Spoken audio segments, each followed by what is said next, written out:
Hey y'all, my name is Maddie White.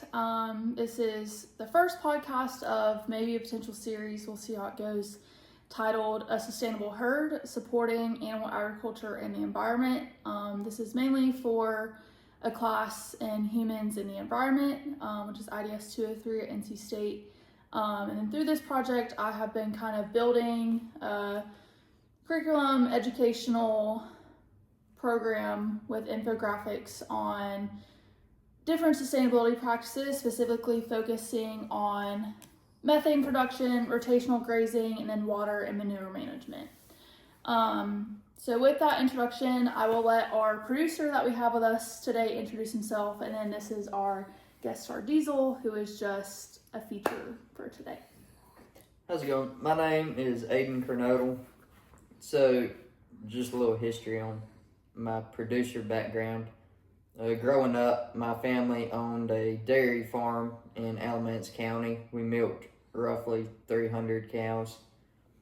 So, I've got the dairy background. And then once we sold out the dairy a few years back, I got some of my own Hereford cows that I now raise. And I've showed and slowly trying to build better show cows. So I've done that, and then currently working for a guy right on the edge of Snow Camp in Burlington. And one of the things that we do, we raise about 150 cow-calf pairs. So a little background in beef and dairy. I guess I should also provide my credentials as well. I will be graduating in December with a degree in animal science and then a minor in ag business management. And while my time at NC State, I focused heavily in beef and dairy production. I've worked at NC State's dairy farm and then traveled abroad this summer to work in New Zealand. So I saw a wide range of different management practices, and then working abroad as well, definitely saw a lot of the rotational grazing and water manure management practices that kind of were in place in the United States, but I was able to take that knowledge that I learned there and then kind of bring it back here and see what we're doing similarly or different. Taylor Burrell is a PhD student at PhD candidate at NC State, studying under Dr. Ward in the animal science department in ruminant nutrition. She unfortunately was not able to be on the podcast with us today, but she sent a wonderful summary just kind of on methane production and methane emissions in general. So I'll read her short summary. If you are not aware, methane emissions are kind of the top concern in animal agriculture right now. Really sustainability as a whole, but then you look at the cattle aspect, and since they are making, they do have those rumen microbes that produce methane through gas, their release of waste, it makes it kind of hard to manage and hard to kind of pinpoint, so she sent us her input and wisdom on that. The U.S. has made it a mission to specifically breed cattle that have a higher level of production, whether that's milk or meat per each head of cattle. On top of breeding techniques to increase productivity of individual animals, we have found better ways to feed livestock that we can decrease the amount of methane that is produced. The World Without Cows documentary that Taylor was recently given the opportunity to watch put some things into perspective for her. Out of all the countries in the world with livestock, the U.S. agriculture industry is the lowest methane producing country. The developing countries, India and some African countries, are the highest methane producers in terms of livestock. Even Brazil, a well-developed country, has a higher level of livestock methane production when compared to the U.S. If the U.S. agriculture industry was to share management techniques, even with those who do not have any technology, we could help decrease methane emissions from worldwide livestock. Positive research that is focusing on methane production is that we can decrease the amount of methane produced off one cow, but it can also show us what happens when we decrease methanogens in the rumen. An example of this is when you get rid of the rumen of methanogens. The pathway of producing key volatile fatty acids is disrupted. When this pathway is interrupted, production of milk fat is also interrupted, causing issues with the percentage of milk. This will then cause supply chain issues with dairy products, as milk fat is something extremely important to specific products. This can also impact the ability for the producers to earn money, causing even more supply chain issues. Sustainability is already on the mind of producers. With sustainable practices, we wouldn't have farms and ranches. So with the research being done, it will help increase awareness of sustainable practices and how we can heal the earth. We need to focus on this research so we can have a future food supply. And again, that's kind of the whole idea of this project, is just sustainable agriculture and its importance. And kind of the goal of sustainable ag is to meet the world's needs of food, fiber, and fuel without compromising the resources for future generations. So we want to be sustainable so that we can keep farming properly and safely without kind of harming the resources that we have now. And really, we're focusing on protecting the future of the planet, future profits, and then the people as well.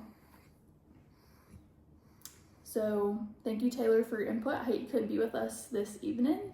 But kind of as we said, methane emissions is just a hot topic right now across all of agriculture, whether it be on the transportation side of things and then specifically in cattle as well. So I'm glad that we're able to have some research going into that, and I look forward to what's to come of that in the future as well. So now I'm going to ask Aiden some questions on rotational grazing and soil health, which is just a really broad topic overall. So just kind of a general breakdown of that for you is rotational grazing is a livestock management system where farmers divide a large pasture into several smaller areas called paddocks and move their grazing animals, which would be livestock, frequently from one paddock to the next. So if you have 20 acres, you're probably breaking that down into 5 acres for each pasture, or even a little bit smaller than that. And you're able to put more cows on less land and really be able to kind of save that land for long-term use. This system ensures that each section of the pasture gets a substantial period of rest and regrowth before the animals return, mimicking the natural movement of wild herds. So you think of deer especially, they kind of stay in one spot or in an area and then migrate different places. And there's a lot of other species that do that as well. So for you, Aiden, working in beef production and dairy, how do you measure or observe the improvement of your land? So we actually, every year in the summer, we go through and we'll soil test every pasture at different spots just to kind of see where the soil's at. That way, year to year, we know it's got enough nitrogen, everything else that it needs. Then if we get the test back and it needs more of something specific, we can go back through and add it. But overall, usually we end up adding fertilizer, nitrogen, whatever we need to throughout the year, just to make sure the grass stays growing good. But that's our biggest thing, is soil testing to make sure. Yeah, and with those soil tests, usually you're putting like a cork into the ground and then drawing it up, and you can, there's different variety of ways that you can test it, but you can send it into the state lab as well, and they'll test it for you and give you an estimate. That's who we use. Our county gives out, every summer they give out free soil testing kits, so we go to the extension office and get those and then send it off to the lab up in Raleigh and let them test it for us. Yeah, so if you are a producer and haven't heard of soil testing, highly recommend reaching out to your extension agent and getting connected that way, just to make sure your pastures are where they need to be at. I know, even if you're not a producer, but you've got an at-home garden or something like that, you can soil test where your garden's at too. That's something, growing up, we have a little backyard garden, and we did that, soil tested it as well. How does moving your animals frequently help your pasture recover from extreme weather conditions such as extreme rainfall? I know we've had a lot of kind of major weather events in North Carolina this last year, even looking back towards Hurricane Helene last August. So kind of, what do you think rotational grazing helps doing that? No, absolutely. This past year we had more rain from early May to July than I think we've ever had. And rotational grazing, it helped us a lot there. Obviously, the grass got enough water that it stayed growing good, but just to make sure that the cows weren't tearing up too much grass and soil in one pasture. But I also add that no matter whether we've got a lot of rain, no rain, the cows always find one low spot, and that's where they're going to congregate, make a mud hole. And the longer they stay in that pasture, the longer they're going to be in that mud hole and just keep tearing up further and further around it. So rotational grazing helps us prevent that from happening. And then same, not this year, but last year, we went through a long spell without much rain at all. And rotational grazing helped us a lot then too, just so we could give pastures a break, try to let the grass grow back up to where it needed to be before we put cows back on it. Yeah. And I think one major thing to hit on with rotational grazing is that you've got temporary fencing that you're able to easily move.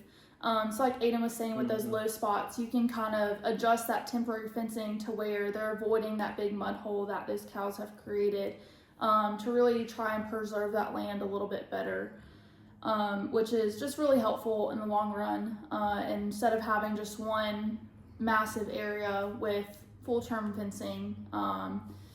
And then also just with kind of erosion control as well, of if you're able to move those cows in a timely manner and then really just focus on just the overall land health as well, you'll be able to get a lot more out of that pasture as well. And you mentioning that temporary fencing, we've gotten big into switchgrass, which I'll hit on later. But we had one big pasture at one of the farms of switchgrass, and it does great with not a lot of rain. So last year when it was so dry, we ran temporary fencing and divided it up into 3 sections so that we could push cows on that switchgrass for longer periods of time. Yeah. And just keep rotating them through there more frequently than if it was just one big pasture. Yeah, absolutely. So what difference do you see in water infiltration of rotational grazing compared to conventional grazing, which conventional grazing would just be one big open pasture? Yeah, so like I said, they're going to find a low spot and tear it up. So as far as water infiltration, just trying to keep them out of that low spot and give that low spot time to dry out a little bit, keep them from tearing up further into your pasture from that low spot, I think is just the biggest thing. Yeah, absolutely. And then just kind of looking at the soil health overall and the biodiversity of the land, beyond the grass, what positive changes have you noticed in the overall ecosystem of your pasture? This could be like insect populations, the soil microbial life, or native plant diversity since implementing intensive rotational grazing. Yeah, I mean, I don't go out and count the insects, but I can tell you that there's lots of them out there. Yeah. And then just wildlife in general. Like we have fawns come and bed out there. Yeah. And whereas if you've got cows in the pasture constantly, you're probably not going to have as many deer and wildlife bed out there. Whereas if you just rotate them through, yeah, that's probably the biggest thing. As far as native plants, obviously there's less pressure on the ground and the plants there, so the cows are going to focus more on just eating the grass and leaving all the other plants and trees alone, which gives them a chance to stay growing and not get pushed out of the pasture. One thing while I was in New Zealand is just I noticed the amount of worms that they had. It was winter when I was over there, but like I think of worms as like a summertime thing. But it was really interesting. I started to ask about it, and it's just one of those things of that's how you know the soil is healthy, is that there's things that want to grow and live in it. So it's a good point to bring up. Now switching gears over to the manure and water management. This topic is really broad and kind of goes hand in hand with each other. So some of the questions will be a little bit combined, but I'll try and do my best of breaking things down and then explaining some things as well.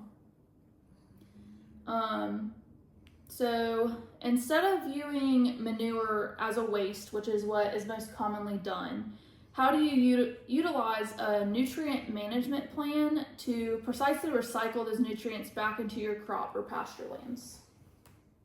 Yeah, so I'll go back to dairy farming for this one. Obviously, it's different dairy to beef. Dairy, you've got your lagoon that you've got to keep pumped out. Mm-hmm. With dairy, we also grew corn that we'd cut for silage, but we would empty the lagoon every so often and spray the fields, pastures, whatever with the manure just to put the nutrients back in the soil, which saves us money because then we don't have to go buy fertilizer. Yeah. And it gives us something that we can do with the manure to put it back into soil. So if you think about it, it's really just a circle, putting it back in and pulling it back out through the crops, you know. But beef cows is a little different because they're just going to crap in the field wherever. But even then, it's still just a circle because it goes back into the ground, fertilizes the grass that they eat, and just keeps going back around. And a lot of people around us, we've got a decent amount of chicken houses, and using chicken manure on fields is becoming a big thing. I know a lot of people that would like to get some chicken manure to put on their fields and pastures, but it gets used up in such a hurry. So Yeah. I think that really speaks volumes to, we're not looking at it as a waste. We're looking at it as it can save us money. Putting it back in is a natural fertilizer. So why not utilize it?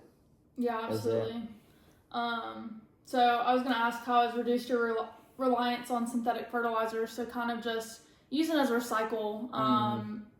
What comes out basically goes back into the farm, especially in dairy farming. It's really, that's kind of where I've seen in North Carolina specifically the most recycling of the nutrients. Having a lagoon makes it really accessible because you've got your pump that you can pull out and spray on the fields as needed. And then you think of those seasonal months where corn is being grown.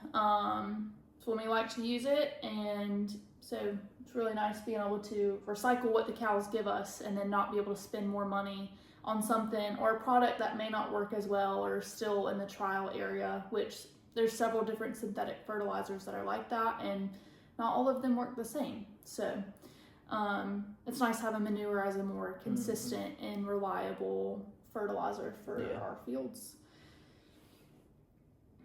And one thing about manure spraying is there's a lot of misconceptions about it of where is all of this extra phosphorus and nitrogen going in the waterways. That is something that is tested regularly on farms. So we don't see it as too much of a risk as long as the proper things are being done, like the riparian buffers or preventing water from preventing the cattle from getting in those waterways and those local streams and creeks that lead to the big ponds and water reserves. It's really not that big of a problem, but again, it's something that we heavily test on and are making sure we're preventing as much of those pollutants in the water as well. Yeah, that's one thing. I don't think people understand the amount of regulations, the amount of times we have inspectors come look at it. Even now, we still haven't got it closed down yet. The lagoon closed down yet. We're working on that. But we still have inspectors come and look at it and make sure it's not getting overly filled and running off into the creek behind or whatever. Absolutely. So it's got a lot of regulations that go along with having a lagoon. Yeah. So it kind of leads into our next topic really well of just infrastructure that we're installing that is implemented to keep livestock out of natural waterways. So I'll kind of talk about the riparian buffers. So this is basically a dense area of tree line, grasses that really just kind of are collecting those contaminants or extra manure particles out of the waterways and just kind of keep them a little bit cleaner. And then same thing with exclusion fencing, where you're strictly fencing off those waterways and those creeks and ponds to prevent the cows from getting in there and then just stirring things up and putting manure directly into the water. So those are just two great examples of what's being done to prevent that. And Aiden was mentioning the lagoons. So on dairy farms, water utilization and manure utilization is super, super important. There's a lot of water recycling on dairy farms just because we use so much of it. So putting it in a lagoon, it goes through a separator. So basically all the manure is pushed forward and then the particles are separated out. So you'll have your solids and then whatever the liquid will run down to the lagoon and kind of is a pond of crappy water in a way. And can be used for many different ways. The fertilization is one thing that we just talked about, but then also it can be filtered again and cleaned to be non-potable water, which is extremely helpful on the farms as we kind of use flush tanks, which is a big way to clear the free stalls out in a barn. So it gives the cows like basically a fresh walkway and it's not covered in manure.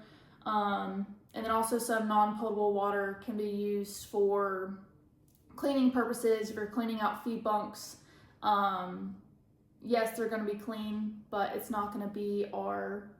We wouldn't want to drink it. Yeah, we want to drink it, but we will use it for other resources as well. Still clean water, but not the whole chemical processed either. Yeah. And to hit on, you mentioned fencing off creeks and stuff. That's been a big thing that we've been doing for a while as we build new pastures.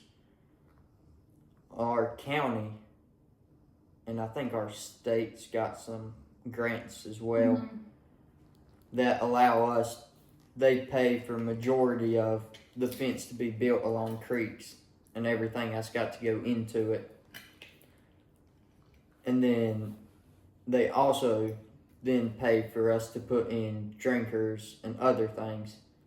So instead of our cows drinking their water out of the creek and then also getting contaminants in the creek, we've got them fenced out of the creeks now and drinking fresh water out of the drinkers. So it's really a win-win for all of us.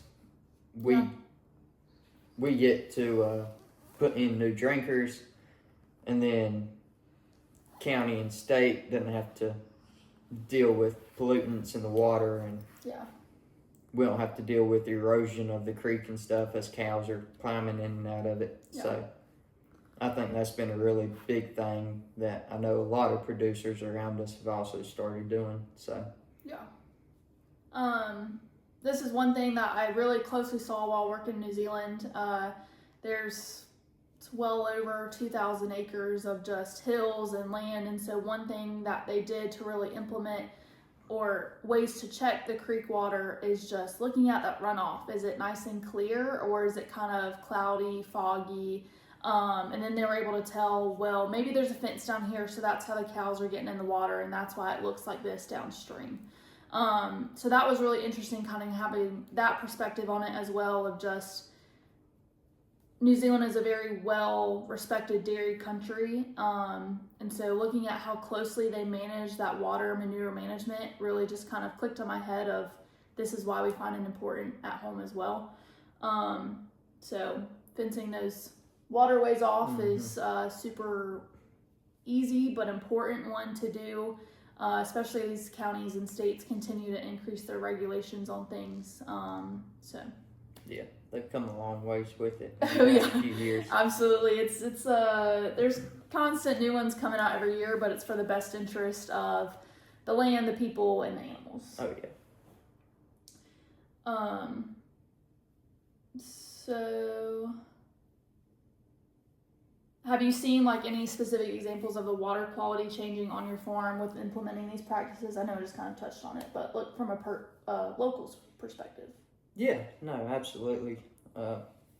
I'll add, we're big into duck hunting, so we spend a lot of time in the water, and some of our spots that we duck hunt do get water from creeks that run through the pastures, and you can tell the difference. It's cleaner looking water, at least. Yeah. A lot more clear. But yeah, no, it's definitely been a good thing. We can tell the difference, and like I mentioned earlier, we also don't have to deal with the erosion of the creeks. Yeah. Because we don't have cows going through it. We can have grass trees grow up healthier around the creeks. So it's really just been all around a good thing. Absolutely. I agree. So now we're kind of switching to the economic side of things and public perception. Two big pieces. So we want to have money in our farm. We want to be able to keep making money to be able to keep farming. And then what in the world people think about agriculture is why we're in the hot seat right now. It's what I'm trying to kind of work through at the moment. And what I've seen the importance of that as well. So looking at cost, are sustainable practices like the rotational grazing and nutrient application of manure actually saving you money over time, or are the environmental benefits kind of the main driver of these practices? I think it's a little bit of both. I mean, obviously, the financial part's a big factor that gets a lot of people to drive towards doing these better things. So like state or counties giving out grants to fence in creeks. But then we get drinkers, So, and like I mentioned earlier, with the lagoons spraying pastures and stuff with manure, it cuts down a lot on our cost of fertilizer, because fertilizer is expensive. Yeah. Not that anything's cheap now, but it does. It cuts down on cost. Even rotational grazing, for those of you who are not producers, when you rotational graze, you can fit more cows on less land because you're giving grass time to grow. And then the more you rotate them around, I heard a story, I forget who told me it a while back, but there's a guy raising 20 cows on like 5 acres of land. But impressive. To do that, he was rotating them every hour or two. I don't know if he's old and retired and didn't have anything better to do or what, but nonetheless, that's a lot. That just goes to show that rotational grazing, you can fit more cows on less land. So absolutely.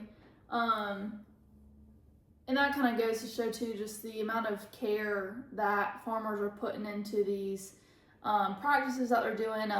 They have to make sure it's important for them and profitable for them as well, but also it's got to have a pretty good impact for them to spend the time and money to do it. One tool that I know is kind of out there is basically imaging of the grasses. So with rotational grazing, you can go out with your phone and kind of record like a 360 view of each pasture, and it'll tell you how healthy the grass is, how long you could graze on it with a certain amount of cows.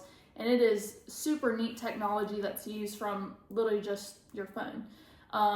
So there's a lot of resources that people are able to use to really get the most bang out of their of their land and their cows, but also a way to do it effectively. Super fun things. And a lot of farmers, we're spending a lot of time outside. Yeah. What we do, how we make money, we rely on grass to grow. Yeah. We rely on clean water. So obviously, because of that, the environmental aspect, we try to take care of the environment as much as we can. So I think we do care about the environment. It's not like we're going out and just saying, well, whatever goes in the creek goes in the creek. It doesn't matter to us. No, it does matter to us. We try to take care of the earth, and personally, as an avid hunter, try to take care of it. Conservation's a huge thing in the duck hunting world. So we care a lot about the environment and making sure it's sustainable. Yeah. And I kind of, one of those takeaways I got out, one of my early years of college, of what you put in is what you get out. And I think that really applies to just farming in general, of the care and the practices and just really the focus that you put into the environment is what it's going to respond to you with. As if you're taking care of those pasture and your grass and your water, then you're going to get more out of it, and it's going to be more beneficial and profitable and maintained better long term, which I think is super important. That's just a good life lesson there. Yeah. What you put into it, you get out. Absolutely. I was taught I'd that. go with anything in life. I was taught that early on from a mentor of mine, and then really saw it as I kind of got into those ag classes. So full circle moment. And then just what is, kind of to wrap things up a little bit, we'll wrap things up and then I'll go into the survey that I'd sent out just for general public. But as a producer and as someone who is working in the ag industry and has grown up in it, what is one key message you wish consumers understood about the positive environmental work happening on livestock farms today? I'd probably just want them to understand that we do a lot environmentally. We have a lot of regulations we have to follow. We have a lot of grants out there. And all of it's just to make sure that environment's taken care of the best we possibly can, and that is sustainable not only for us as farmers, but for the rest of the world as well. Yeah, absolutely. I think to touch on that is just, I'll say it simply, thank a farmer. There's a lot that you don't see on the backside of it, of the hard days that they put in and the loss of money. While farming is not really a profitable work majority of the time, especially starting out, you've got to kind of find your niche. But thank a farmer, appreciate where your food comes from. In a grocery store where you're buying your meat, your eggs, all your dairy products, there is a hardworking family behind that, or hardworking individuals specifically, that are making sure that you are fed.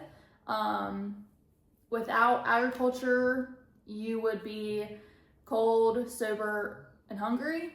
You got to think it makes your textiles, it makes the beer you drink, and of course provides food on your table as well.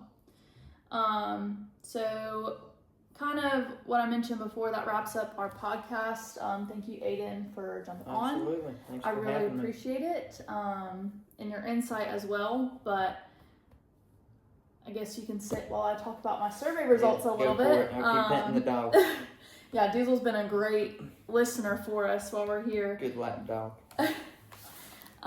So one survey that I sent out, it was mainly just across, I sent it to the NC State public Snapchat story, and then on my personal Instagram and Facebook as well. So there's mainly the 20 to 30 range of ages, but let's see here. It's probably about 30% of people were outside of that range as well. So wide enough to where I can really value their responses. All of them are valuable. Majority of people here grew up in either a rural or suburban community. So that might kind of change the way our votes are a little bit, since they probably know a little bit more. And that's just where I grew up as well, so where I was putting those responses out at. And 65% of people think that their food comes from a large commercial farm or feedlot, which would be correct. 25% of people said grocery store. I don't know where it originates from, which I thought was pretty interesting, and I wish I could reach out further about these people, but I think that it makes this a good topic of maybe they'll see this podcast. Yeah, we'll continue this podcast and really debunk some of those things as well. Of there is hardworking individuals behind everything you get in the grocery store. People really value environmental standards, so I put it on a 5-star rating, and majority of it is at a 4-star of how important it is that environmental standards are being met. So this means reducing pollution and kind of being conscious of the land that they're using. So everything we just talked about, I'm glad people are also aware of that. Asked a true or false question. Most livestock farmers today are actively working to reduce their environmental impact. Examples include controlling pollution and reducing greenhouse gases. 84% of people said that was true. And then 16% of people said or thought that was false. The answer is true. As again, we mentioned, we do everything we can to positively impact the environment and make sure that we're able to continue to use the land. And majority of people, so 63% of people said that they get their information about how livestock are raised directly from farmers or those who work in agriculture. The other common answers were from social media, online news outlets, or scientific reports or academic sources. So I'm glad there's kind of a wide range there, and as we continue to do this, we'll probably shout out some of those upcoming articles as well that we find on just putting those out there and making sure that they're seen and heard. As people who work in the industry, we want to make sure that every truth is out there as much as possible, and that we're able to kind of debunk some of those ideas and hot topics that are out there right now. And then overall, this is another question that I asked: how much trust do you have in livestock farmers to manage their operations responsibly and sustainably? This was one of my favorite questions that I asked, so I'm glad I got kind of a good response. But the options were a great deal of trust, some trust, very little trust, or no trust. 60.5% of people said they have a great deal of trust in farmers. And then 37% said that they have some trust. So I'm glad that we're kind of up. I would like to do this survey again, looking towards the future, and just kind of see what changes, or if anything changes, maybe do it with a different set of age group of people. But overall, this project was really important to me specifically just because of what I've learned in college, and really making sure that people understand the hard work that is going into agriculture and the sustainability. Without sustainability, we would not be able to do what we're doing long term. So that's why it's a focus of the backbone of farms and just generations. You want to make sure that you're being able to feed the people now, but also be able to have enough resources to feed the future as well. So with that ends our first podcast, and I appreciate you listening if you made it this far.